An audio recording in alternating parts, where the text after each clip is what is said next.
Day 27 of being a chef on a yacht.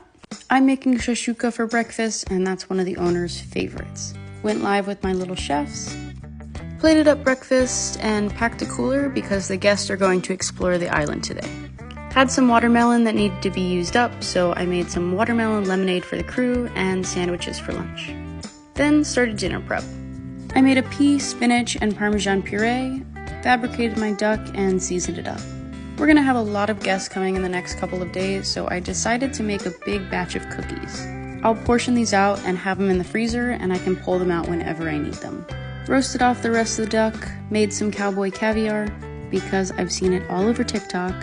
I picked all of the meat off the duck carcass, so I'll use that for a duck pizza. Shape out my dough. For my sauce, I'm using duck fat and fig jam. Topping it with some red onions, spinach, mozzarella, and of course the duck. Start searing my duck breast. I like to start in a cold pan because it really helps with the rendering of the fat.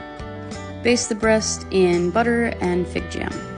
Really happy with the temperature of the breast and plated up dinner. Set the table upstairs, and the owner said this was ranked #1. And the crew had the duck pizza. Bye, little chef.